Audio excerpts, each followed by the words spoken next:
Yo, what it do? Yeah, it's your boy Lonzo Gardner. You are now tuned into Lonzo Talks. Happy holidays. I hope y'all had a very beautiful and lovely Merry Christmas. As you can see, we have a very special guest with us. When I tell you my guy is a powerhouse DJ, I'm gonna let him introduce himself. So that way, obviously, you can get the ball rolling. How you doing, my guy? What's good, bro? Good, How man. you Can't been, man? Good complain, to man. see you, Good man. to see you too, man. Why don't you tell the audience like what it is, like what's your name and what it is that you actively do in Florida? Yo, what's good, y'all? It's DJ Narci, international DJ. I'm coming from Tampa, Florida. I play Caribbean music, play carnivals around the world. Work as a couple other things. We work on some other stuff too, bro. But Okay. you seen what we doing I since see, I ain't gonna lie, we went crazy since though. time, bro. Since Shoot. time. We met at like what? We met at in an invasion. You met me, like you said, the story with Dream. Yeah. We met in Orlando. It was Razor Weekend Mm-hmm. because you came up. You was working the camera, and I was like, all right, cool. And I seen you at the other events. I was like, all right, well, he working.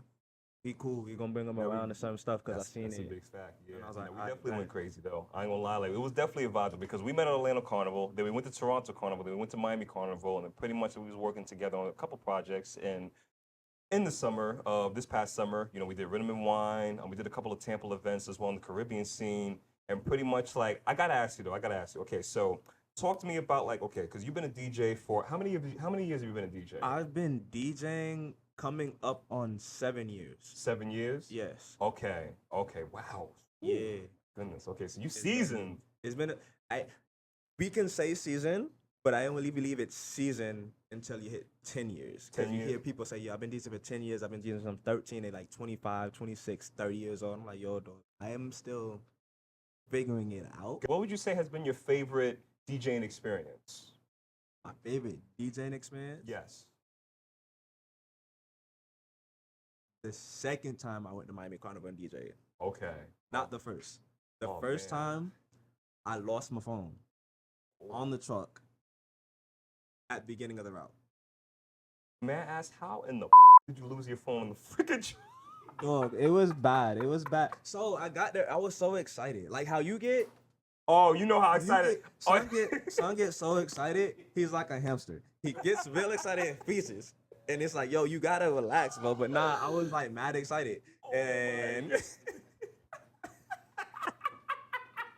I was like, yo, son, like I had bought my phone out there and everything. I was ready, getting ready to play. Dropped it somewhere on the truck. Oh.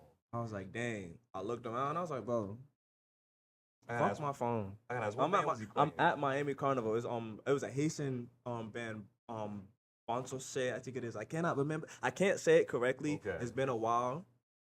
But yeah, I played on their truck. I asked them what's going on. But the reason why I say my second time was I got through. I played. I was like, well, first year I played at Miami Carnival. They said, oh yeah, he got lucky as a flute. Right. Second time I said, yeah, y'all can't say that no more. Okay. Be That, for real. that makes sense. And speaking about your experiences, like, because you say you be traveling and you be doing like a bunch of DJing experiences, all right? So I want you to definitely talk to the audience over here in regards to like, what is it, like, how do you go about doing your business deals? Like, how do you know exactly who to work with, who not to work with, and what are some of the things that you was able to pick up on your years of being a DJ as far as like, okay, I see how these people move, because obviously they're like, we're both entrepreneurs, you know what I mean though? So it's like, the most important thing you have to do is being able to scale out who exactly do you work with, because who you work with makes or break who you are as a character. You know what I mean? So, I mean, how they treat people. mhm. How they gonna treat you, how they gonna talk to you. Right. 'Cause sometimes you can joke and you can see how things go, but it's like, if you act this way Yeah. with certain people, it's like patterns. People have patterns Right. and habits. So once you can see their patterns and habits, you can kind of see like how they are business wise. And also, you seen like we were working with management, Kai Cat and all them, and Yeah. The Fat- homies, yeah. the Fat Kings team. Mm-hmm. They've been teaching me a lot of things of like, okay, this is what goes on with these people when you work with this and how that works on you. Yes. Understanding like what goes on and what really is the business in the game, Yes. and saying like contracts we talk about all the time. Get Absolutely, your contract, get your money, get your how you want that done. If they don't want to work with that, it's kind of like, dog, I'm not sure if I'm gonna get paid. Yeah. So And that's- if I'm not gonna get paid, then what are we talking about? yeah. And then you never want to be in that position to where you have to wonder where your money's coming from. You know what I mean though? And it's That's like a scary thing. that's bro. a very That's a scary thing, man. bro. It's like think about it though, right? the average person, not saying we the average people because we far from average, but like told you that. obviously though, like people like you have to worry about like car notes got to get paid, phone bill got to get paid, rent got to get paid. You know what I mean? Though, and How it's you gonna like get the places? how you gonna get the Dog, that's the one thing I seen. Yo, traveling is expensive. Travel is expensive. Traveling is expensive. Especially they got the Hell. flight tickets too. Like let's say for example, right? With me and Narci, we went to Toronto. I got my flight ticket like in May, right? I made sure I got my flight ticket in May, and the ticket was like $300 at mind you. Toronto Carnival is in August. When I told you to buy that ticket, dog. I told you to buy.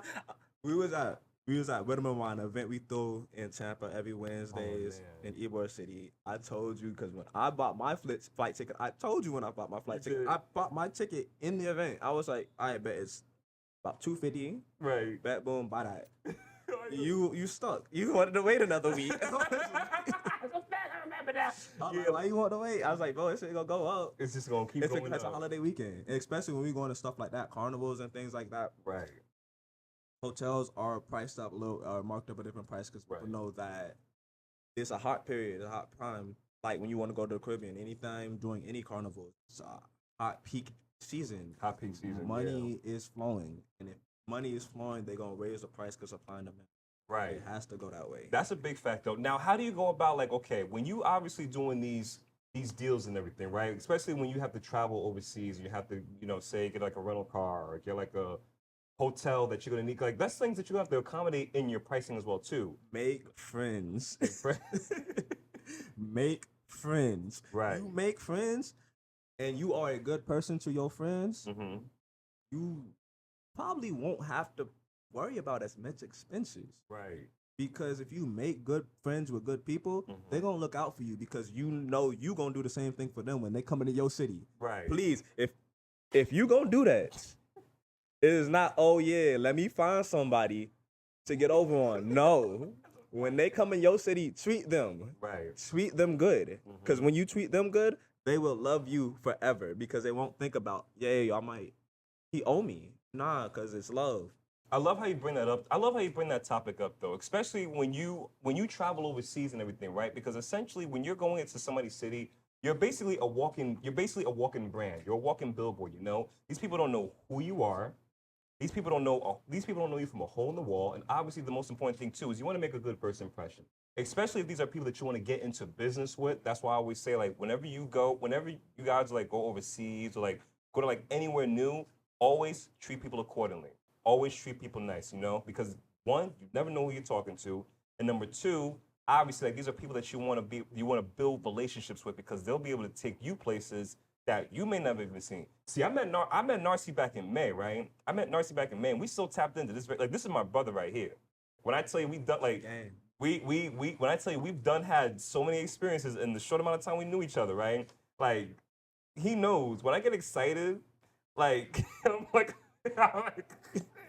Like he see me. Like we went to Earl's. Remember we went to Earl's? Nah, let me tell the story because that was funny. Let me tell the story. So, my manager, I was tight with you too. I ain't gonna hold you. I was tight. We going out. We're in Toronto for the whole experience. You get there. What? You got there later that. I got there later that evening. We got there. When we got there, we came straight off the plane. From the plane with our artist Third to perform at an event called Soak or Die. The Uber ride was a 45-minute ride from the airport to the event. So when we came picked us up, we did everything the next day, and all those guys done. We was kind of like, dude, dog. We like, all right. So when time comes around, we going out to eat. We go find some spot, eat with people that we cool. We met out there, This man to talk later. Like, we ain't hungry. Kai, my manager is starving. He's like, yo, bro. He's like the Snickers commercial. You are not you when you're hungry. So when he's doing us, you talking and talking and talking. I'm like, hey, yo, bro. I had to pull you off to the side. I was like, yo, I remember that. Like, I get it. This is your first time out the country. And we love that for you. But us? We got to go, dog. Okay, so Narci, so let me ask you. So obviously, let people know you've been DJing for 7 years and stuff like that, right? What are some of what are some of the ways that you're constantly evolving, you're constantly implementing new strategies to make sure that like business is done the right way, and that way you're able to weed out some of like um the bad apples? Because obviously every industry, especially in DJing and like the scenes that we're in, you're always gonna come across bad apples. So what are some new ways that you're implementing so that we can be able to weed them out faster, and that we can be able to bring more clients, like the right clientele towards you? You don't weed out bad apples. Bad apples spoil. Weed themselves out. Weed themselves out.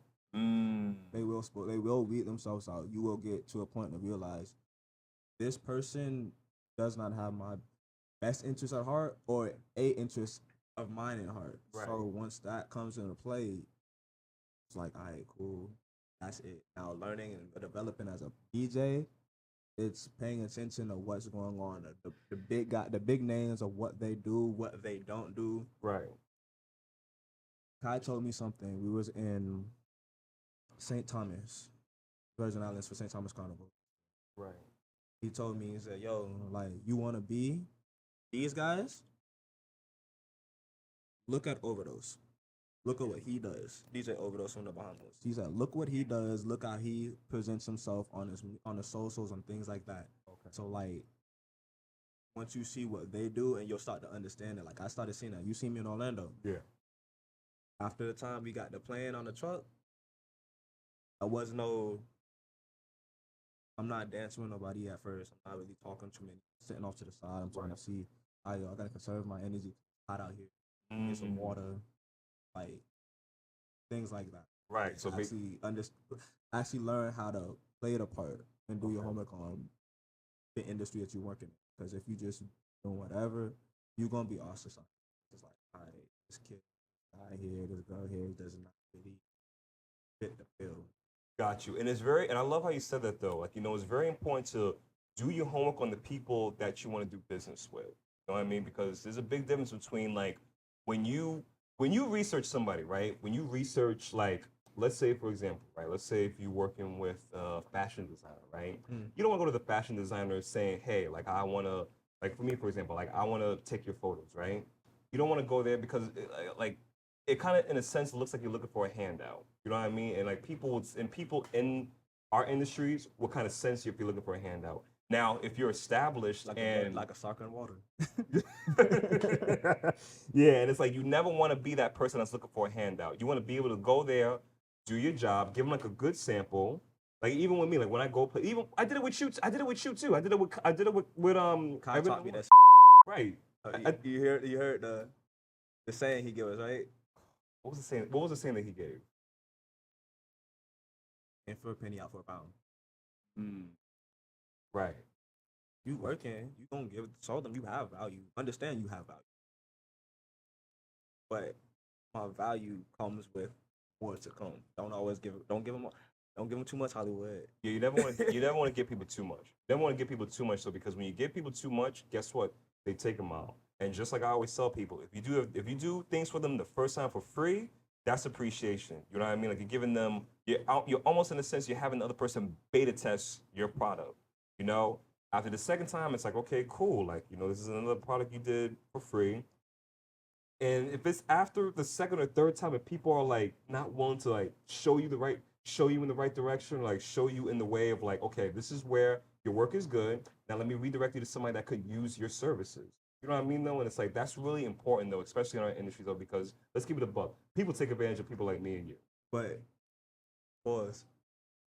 I'm saying pause. No, not even on that. People don't, I get mad when I say this, because people don't do nothing that we don't allow them to do. That's very true. If you allow yourself to be taken advantage of, you won't get taken advantage of. That's because you have a voice in your head that says, yo, like, I want this, but I didn't ask for it. Yes. So if you never ask for what you want, how do you know what you can get? Exactly. Like, we wanted to go out when I go to places I want my flight paid for, my hotel paid for, and to get booked out. But sometimes I gotta know, yo, we not doing this or that. Okay, well, what can we do? Yeah. Something that I feel, because it is a business. Business is two people come to a mutual agreement Yes. to mutually beneficially Yes. help each other. That is what we're doing. Yes. We're not doing it just for you, not for me. If it don't work out for either one of us, there is no business. That is called a parasitic relationship. That's a fact. That's a big fact, honestly, though. And it's like, in a sense where you have what you said was spot on. People, because I'm gonna keep. Can I keep it a buck with you? Can I keep it a buck with y'all? I was that guy back in New York that was just giving out my services for nickels to the dollar and not getting nothing in exchange. I used to get mad as hell at y'all. That used to be me. I'm gonna keep it a buck with you. That really used to be me, right? And then it gets to a point though where you realize it's like, okay, like, and I was doing, in mind, this is back in New York. I was doing this. Oh, so you was doing it with real sharks. I was doing it with the sharks. I was doing this back in New York, and I was doing this for a little bit in Orlando as well too. I was doing this for a little bit in Orlando, and like pretty much like when you get to that point where it's like, well, damn, like, you really just finessed me. You know what I mean? You really finessed me. Like pretty much, you want me to come out, bring my $2,600 camera out, and take photos, and it's like you ain't giving me nothing in exchange, and that's why I had to drop the ball. Where I was like, nah, you know, that's why contracts is important. Seeing how we can mutually benefit each other, that's important. Because people will be wanting to work with me all the time now, and it's like I'm very picky with who I work with. You know what I'm saying? No, not because of like I don't want to go out, but it's more so like, is my time working with you, like how can we benefit from each other in the long run? What are the people saying about you? You know what I mean though? Because like obviously it goes back to what I told you in the beginning. Who you surround yourself with, that's who you become affiliated with. If you're affiliated with a bunch of scammers and stuff like that, and you're working with scammers, people are gonna start to look at you crazy. It's like, yo, why are you working with these type of people? Birds of a feather always flock together. Did we talk about that? Hello. Always flock together. Birds of a feather. Birds of a feather always flock with each other. You know what I mean? So like, obviously though, like, oh man, this is my guy right over here, man. But as you can see, have my brother Narci popped out, had to drop some very beautiful gems. It's your boy Lonzo. Make sure you tap in with LonzoTalks, Lonzo Flakes. And what's your IG? Oh, y'all can follow me at DJ_Narci. That's DJ_NARICI on Instagram and on TikTok. You can find me on Twitter at Wise3K as well for the jokes and everything like that. 100%. Hey, make sure you tap in with my brother, right? It's your Thank boy you. Lonzo. Me out, bro. I'm gonna see you on the next one. Yes, sir, man.